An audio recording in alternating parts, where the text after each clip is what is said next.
Most people spend their entire lives working, but very few ever stop to ask, what does my labor really mean? Society tells you that work is just a way to earn money, to pay bills, to survive, but Karl Marx showed us something deeper. He revealed that work is not only about survival, it is about value, power, and freedom. Every product you see, every building, every piece of technology exists because of human labor. Yet, the tragedy is that those who do the work often see the least reward. The system praises hard work, but it hides the truth. Your labor is being used to create wealth for others, while you are given just enough to keep going. Every product, every service, every invention that exists in the world is born from labor. The clothes you wear, the food you eat, the technology you hold in your hand, all of it was created through the work of human beings applying their time, energy, and creativity to nature and resources. Marx argued that labor is not just one element of production, it is the very foundation of all value. Without human effort, raw materials remain untouched, machines sit idle, and ideas never take form. Labor transforms the world. It takes what is potential and makes it real. Yet, the irony is that in a capitalist society, this truth is hidden. People are taught to believe that value comes from money, from investment, or from ownership, but in reality, nothing has value until labor gives it shape and meaning. To understand this more clearly, think about something as simple as a loaf of bread. The wheat in the ground has no real value until a farmer labors to plant it, water it, harvest it. The flour has no value until millers grind it. The bread has no value until a baker shapes and bakes it. Finally, it reaches a store where workers stock it, sell it, and deliver it into people's hands. At every stage, human labor adds value, transforming nature into something people can actually use. This process reveals a simple truth: without labor, there is no product, no commodity, no wealth. The role of capital, machines, tools, or money only facilitates this process, but it cannot replace the essence of labor. Capital by itself produces nothing. It only works because labor sets it in motion. This is why Marx insisted that labor is the true source of value, the heartbeat of the economy. Yet under capitalism, this truth is inverted. Owners of capital claim that value comes from their investments, from their risk, or from their property. They portray themselves as the creators of wealth, while workers are seen as replaceable, unimportant, or secondary. But when you strip away the illusion, it becomes clear that it is the worker who transforms the world each day, not the capitalist. The owner does not dig the earth, assemble the machines, or build the homes. It is labor that does this, and yet labor is rewarded with only a fraction of the value it creates. Wages disguise this reality by giving the worker just enough to survive, while the rest of the value flows upward as profit. In this way, capitalism hides the central role of labor while elevating the role of capital, reversing the truth of where value really comes from. This has profound consequences for how people see themselves and their work. In a system that glorifies profit and wealth accumulation, workers are made to feel as though their labor is small, insignificant, or unworthy of respect. They are told they should be grateful for wages rather than recognizing that they are the true source of all value in society. This distortion robs people of their dignity, alienating them from the power and importance of their own work. Marx believed that reclaiming this understanding, that labor creates value, is the first step in breaking free from exploitation. When workers realize that nothing moves, nothing grows, and nothing prospers without their effort, they begin to see their real worth and their collective strength. Labor's role as the creator of value also exposes why inequality is so severe under capitalism. If workers create value but capitalists appropriate it, then inequality is not a mistake, it is built into the system itself. Every profit earned by an owner represents labor that was not paid for, value taken from the worker and transferred upward. The more wealth accumulates at the top, the clearer it becomes that it was extracted from the many who labored to create it. This is why Marx insisted that the struggle over labor and value lies at the heart of all social conflict. As long as labor is undervalued and profit is elevated, the system will continue to exploit the majority while enriching the few. Understanding that labor is the true source of value is not just an economic insight, it is a call to recognize the hidden power of the worker and the injustice of a system that takes without giving back. Workers create the wealth of society, but they are denied the fruits of their own labor. Every factory, office, field, and construction site is filled with people pouring their energy, time, and creativity into building the world around us.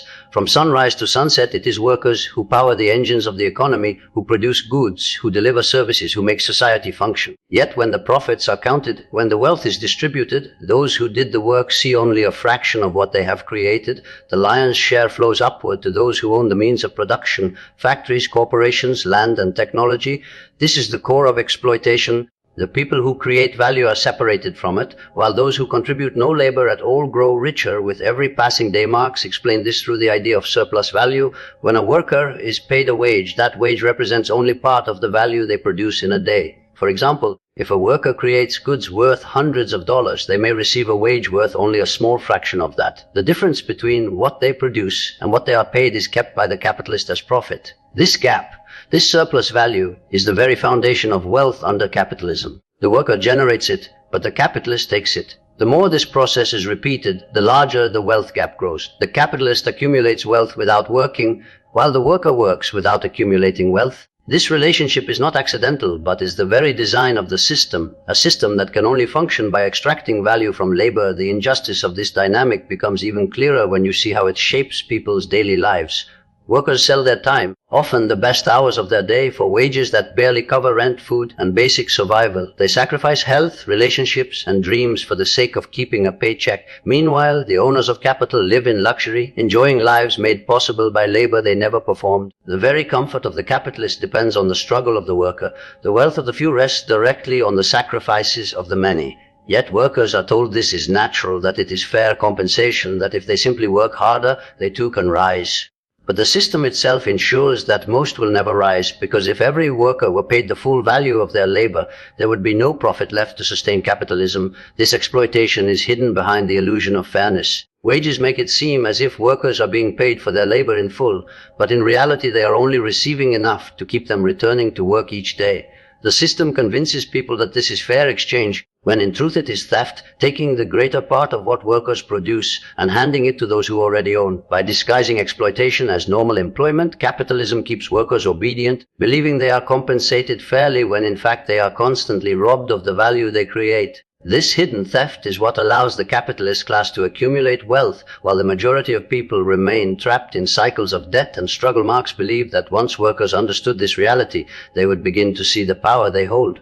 Without their labor, nothing in society moves. No goods are produced, no services delivered, no wealth created. The entire system depends on their willingness to work, yet they see so little of the value they generate. This awareness is what makes exploitation dangerous for capitalism itself. Because the moment workers recognize their collective power, they realize that they are not weak or disposable, but the true creators of wealth. They begin to question why those who do nothing but own are rewarded, while those who create everything struggle to survive. This contradiction is not just economic but moral, because it reveals a society where those who contribute the most often gain the least, while those who contribute the least gain the most.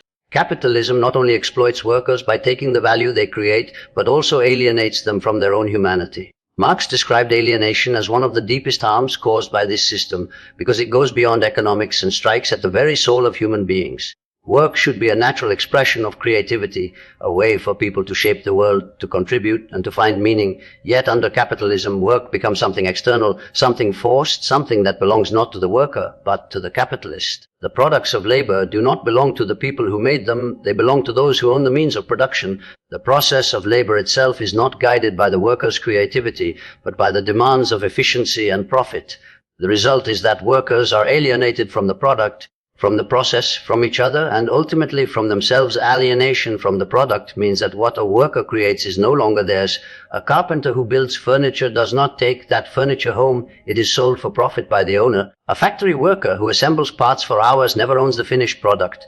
Even the software engineer who spends months coding for a company does not control the software they build. In each case, the worker's effort, imagination, and energy are embodied in something they cannot claim. The product of their labor is taken away, and with it part of their connection to their own work. The very thing they created becomes alien, a commodity used to enrich someone else. Alienation from the process of labor means that the act of working itself is stripped of freedom and meaning. Instead of shaping their work according to their own vision or skill, workers are forced to follow rigid instructions, schedules, and systems designed to maximize profit. A worker on an assembly line may perform the same motion thousands of times, with no control over how the product is made or why. A call center employee may repeat scripts, forced to prioritize speed over genuine human connection. Even creative professions are increasingly dictated by deadlines, quotas, and corporate goals.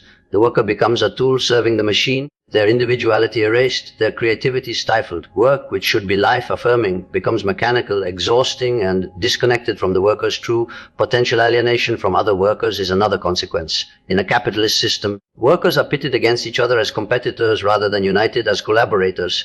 They can compete for jobs, promotions, and wages, often believing that another's gain must come at their expense.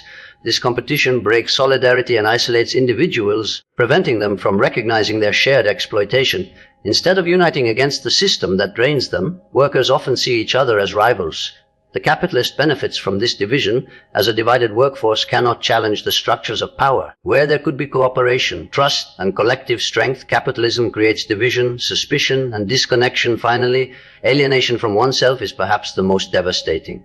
Because workers are reduced to instruments of profit, they lose touch with their own humanity. They begin to see themselves not as creative beings, but as labor power to be sold on the market. Their value is measured in wages, productivity, and output, rather than in their intrinsic worth as human beings. When unemployed, they may feel worthless, not because they have lost their humanity, but because the system has taught them that their only value is tied to their ability to produce profit. This alienation corrodes dignity, identity, and self-worth, leaving people feeling empty even when they are employed. Work becomes a burden to endure rather than an expression of life. In modern times, this alienation has only deepened. Technology, instead of liberating people from repetitive labor, often intensifies control and surveillance. Algorithms track performance, gig workers are reduced to data points, and jobs are increasingly insecure and unstable. People work longer hours under more pressure, with less connection to the meaning of what they produce. The promises of freedom and fulfillment through work remain unfulfilled, because the system is designed not to honor humanity, but to extract profit. Alienation is not an accident, but a necessary condition of capitalism, because for capital to thrive, workers must be disconnected from the true value and purpose of their labor. Wages are often seen as a fair exchange, work for money. But Marx revealed that wages are one of the greatest illusions of capitalism, a mask that hides the reality of exploitation. When workers receive a wage, it feels as though they are being paid for the labor they give, but in truth they are only being paid enough to keep them alive and working. The wage does not represent the full value of what they create. Instead, it is carefully calculated to sustain the system, ensuring that workers return day after day while the surplus value of their labor flows upward as profit for the capitalist. This is why Marx insisted that wages are not a reward for work but a mechanism of control, a tool to disguise the theft at the heart of the economic order. Think about the daily life of an ordinary worker. They spend 8, 10, sometimes 12 hours producing goods or services that generate enormous value for their employer. But the wage they take home reflects only a fraction of that value. If they produce goods worth hundreds or even thousands in a day, their paycheck will cover only a small portion of that output. The rest is taken by the capitalist as surplus, the invisible wealth extracted from every moment of labor. This process is so deeply normalized that workers rarely question it. They are told that this is the way the system works, that wages are compensation, that profit is the reward of ownership and risk. But when examined closely, it becomes clear that wages are not an equal exchange. They are the veil that hides the unequal relationship between labor and capital. This illusion is powerful because it convinces workers to accept exploitation as fairness. Wages create the impression that workers are partners in the system, receiving their due for the time they put in. But in reality, the relationship is one of dependence and control. A worker must sell their labor to survive, and because they do not own the means of production, they have no choice but to accept whatever wage is offered. This dependence allows the capitalist to dictate terms, ensuring that wages remain low enough to maximize profit. The worker, believing they are free because they can choose their employer, does not see that in every case they remain bound to the same system of exploitation. Their freedom is only the freedom to choose which master to serve. This illusion also extends beyond the individual worker to society as a whole. Wages shape people's sense of identity and worth, leading them to measure themselves by income rather than by their humanity. A person's value becomes tied to their paycheck, their social status determined by what they earn. This creates divisions among workers, separating them into classes of income rather than uniting them in recognition of their shared exploitation. The illusion of wages keeps people focused on individual survival, chasing raises, promotions, or better jobs, rather than questioning why the system denies them the full value of what they create in the first place. In this way, wages not only mask exploitation but also weaken solidarity, preventing workers from seeing the bigger picture. Modern capitalism has only deepened this illusion. As costs of living rise, wages often remain stagnant, forcing workers to take multiple jobs, work longer hours, or rely on debt just to survive. The harder they work, the less they seem to advance, because the surplus they generate continues to be absorbed by corporations and the wealthy elite. Even when wages increase slightly, the system ensures that prices and inflation eat away at those gains, keeping workers trapped in the cycle of labor without freedom. Meanwhile, capitalists use the wealth extracted from wages to expand their power, purchase influence, and shape the very structures of society. The worker sees only the paycheck, never realizing how much more of their labor was stolen before it reached their hands. Marx argued that understanding the illusion of wages is essential to breaking free from the chains of capitalism. When workers see that their wages do not reflect the true value of their labor, they begin to recognize the depth of exploitation hidden behind the promise of fair exchange. They realize that profit is not the result of genius, ownership, or risk, but the direct consequence of labor that was never paid for. This recognition turns the illusion into truth, exposing the reality that as long as wages exist in their current form, workers will remain trapped in a system designed to exploit them while convincing them they are being treated fairly. Understanding the value of labor is the first step toward empowerment because it shifts the way workers see themselves in relation to the system. For too long, capitalism has taught people to underestimate their role, to see themselves as powerless cogs in a vast machine. Workers are told that their labor is just a small part of a bigger picture, that they should be grateful for employment, and that success comes not from their work but from ownership, investment, or luck. But when you recognize that all wealth, all commodities, all economic progress begins with labor, you begin to see that the real power lies not in the hands of the capitalist but in the hands of those who create. Without workers, there is no production, no profit, no society. This realization transforms the worker from a passive participant into a potential force of change. Empowerment begins with awareness. When workers understand that they are the true source of value, they can no longer be deceived by the myths of capitalism. They see wages not as fair compensation but as evidence of exploitation. They see wealth not as the product of genius investors but as the accumulated labor of millions of people. They see inequality not as natural or deserved but as the direct outcome of a system designed to take from the many and give to the few. This awareness is dangerous to the ruling class because it awakens the worker's sense of dignity and worth. A worker who knows their value is no longer content to accept poverty, wages, alienation, or exploitation without question. But empowerment is not just about individual awareness, it's also about collective strength. A single worker may feel powerless against a corporation or employer, but when workers unite around the shared recognition of their value, they become a force that cannot be ignored. History is full of examples where workers, once awakened to their collective power, demanded rights, better wages, shorter hours, and safer conditions. None of these victories were gifts from above. They were won because workers recognized their role as the creators of value and refused to remain silent. Understanding labor as the source of value creates the foundation for solidarity because it reveals that all workers, regardless of job, industry, or wage, share a common struggle against the same system of exploitation. This recognition also changes the way workers see success. In capitalism, success is often measured by wealth, titles, or ownership, but when you understand the role of labor, you begin to redefine success in human terms. Success becomes the ability to live with dignity, to work in ways that express creativity, to share equally in the wealth you create, and to build communities that value people over profit. Empowerment comes when workers stop chasing the capitalist definition of success and begin to demand a system that honors their humanity. It is about reclaiming the meaning of work as a life, giving activity rather than a burden imposed for survival. Furthermore, this understanding exposes the instability of the capitalist system itself. Because the entire structure relies on exploiting labor, the moment workers refuse to accept this exploitation, the system is threatened. Strikes, protests, and collective actions remind society that workers are not powerless, they are indispensable. Every disruption of labor reveals the truth that capital cannot function without it. When workers see this clearly, they begin to recognize that they have the potential not just to demand reforms but to reshape society altogether. They can envision a system where labor is valued fully, where the wealth produced by many is not concentrated in the hands of a few, but shared for the benefit of all. Empowerment through understanding labor is therefore both personal and revolutionary. On the personal level, it restores dignity, reminding workers that their contribution is essential and meaningful.